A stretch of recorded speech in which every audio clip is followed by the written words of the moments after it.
अस्सलाम वालेकुम students. Today we will discuss about brachial artery.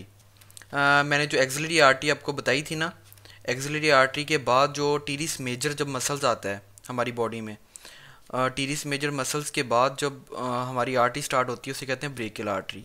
ठीक है, इसकी मैं पहले ब्रांचेस आपको बताता हूँ कि इसकी कौन कौन सी ब्रांचेस हैं, फिर मैं आपको एनास्टोमोसिस बताता हूँ और निमोनिस के साथ। सबसे पहले इसकी जो ब्रांच है, एक तो इसकी डेल्टॉइड ब्रांच है। ठीक है, सेकंड इसकी जो है वो सुपीरियर अल्ना कोलेटरल आर्टरी है, अल्ना कोलेटरल आर्टरी।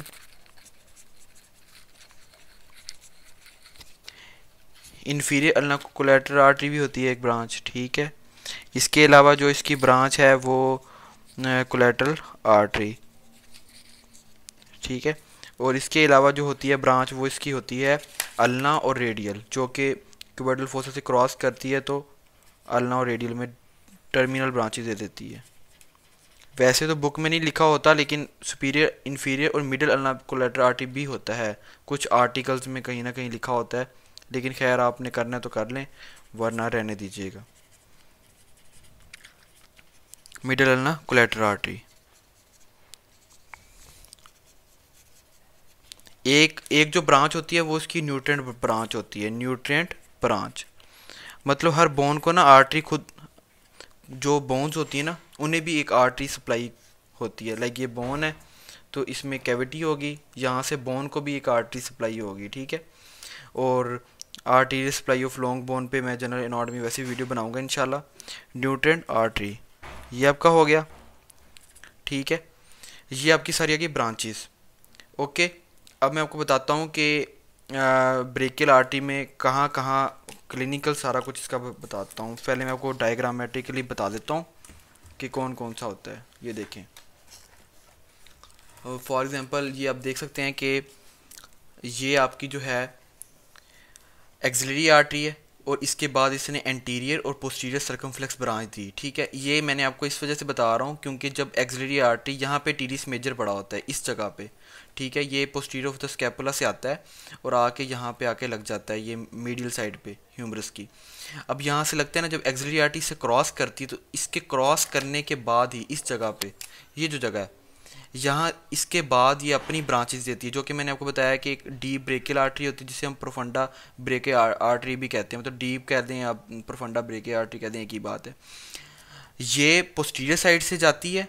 ठीक है, और इस तरह टर्न लेती है, ये फिर सीधा आ जाती है, एंटीरियर आ जाती है, लेटरल साइड पे आ जाती है। ठीक है, लेकिन इसका एक क्लिनिकल है, वो मैं आपको बताता हूँ। पहले मैं आपको इसकी डायग्राम बता देता हूँ कि इसमें होता क्या है। ये एक आर्टरी आ गई, आगे जाके ये अपनी दो और ब्रांचेस देती है। एक रेडियल आर्टरी देती है, रेडियल कोलेटरल आर्टरी सॉरी, और मिडिल कोलेटरल आर्टरी दे देती है। ये जो है ना ब्रेकियल आर्टरी, इसने एक ब्रांच देनी है ह्यूमरल न्यूट्रेंट आर्टरी, एक न्यूट्रेंट ब्रांच देनी है, ये बोन के अंदर जा रही है। ठीक है, ये एक ब्रांच होगी। एक सुपीरियर ना और इन्फीरियर ना कोलेटरल आर्टरी बताया मैंने।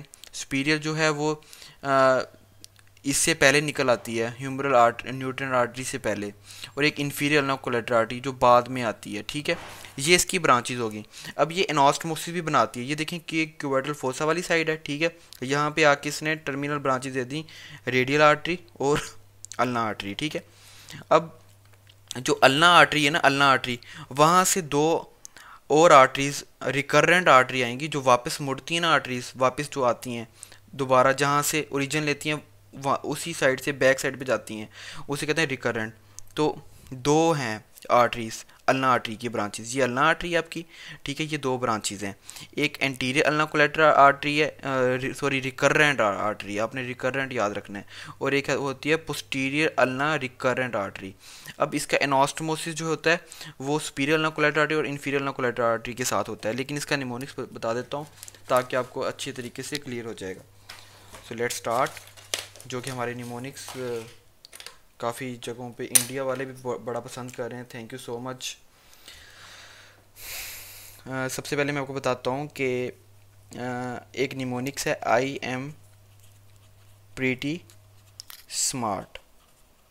ये आपका निमोनिक्स हो गया। ठीक है, अब जैसा कि मैंने आपको बताया कि यहाँ पे अब क्यूबिटल फोसा वाली साइड पे क्यूबॉइडल फोसा वाली साइड पे हमारी दो ब्रांचेज आती हैं, एक अल्ना और रेडियल, ठीक है।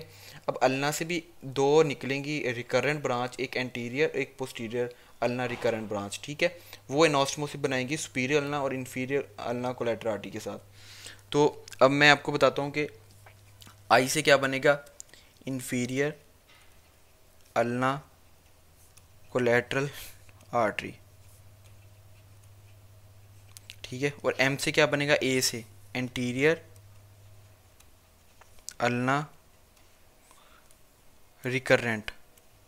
जो अल्ना देती है ना रिकरेंट ब्रांचेस, वो एंटीरियर पोस्टीरियर देती है, बाकी जो होती हैं वो तो आपको पता ही है सीधी आ रही हैं तो सुपीरियर इन्फीरियर मिडल अल्ना देगी। लेकिन मिडल तो खैर पता है आपको कि वो काफ़ी बुक्स में नहीं लिखा होता, तो उसे स्किप कर दें, सुपीरियर और इन्फीरियर, ठीक है। और इस तरह ये आके जुड़ जाती हैं। और जो पोस्टीरियर प्रीटी से क्या बनेगा, posterior ulna ulna recurrent artery. और इसके अलावा इसका क्या आपका बनेगा, स्मार्ट से इसका बनेगा आपका सुपीरियर अल्ना कोलेटरल आर्टरी। अब इसका क्लिनिकल क्या है जो मैंने आपको बताना है, क्लिनिकल कि जो हमारी आर्टरी है ना, ये मैं आपको बताता हूँ। लाइक ये देखें आप, ये हमारा पोस्टीरियर व्यू है, ठीक है। ये ह्यूमरस है, ये हमारी अल्ना है, ये रेडियल है। यहाँ से हमारी रेडियल नर्व जाती है तो रेडियल ग्रूव वाली साइड पे ना, ये रेडियल ग्रूव है, तो यहाँ से ये रेडियल ग्रूव है लाइन सी, इसके ऊपर से रेडियल नर्व जाती है, इसी के ऊपर से ही हमारी टर्न लेके ये वाली ब्रांच ये जाती है प्रोफंडा ब्रेकियल आर्टरी, ठीक है। तो ये जो है ये क्या करेगी, ये जब इसके साथ जाएगी तो जब भी फ्रैक्चर होगा रेडियल नर्व का तो साथ इसकी ये पड़ी ये भी डैमेज हो जाएगी, ठीक है। और इसके अलावा ब्लड प्रेशर और पल्स रेट वगैरह चेक करने के लिए, सॉरी ब्लड प्रेशर चेक करने के लिए ये यूज़ होती है जब हम स्फेग्नोमीटर्स के थ्रू करते हैं। Thank you so much.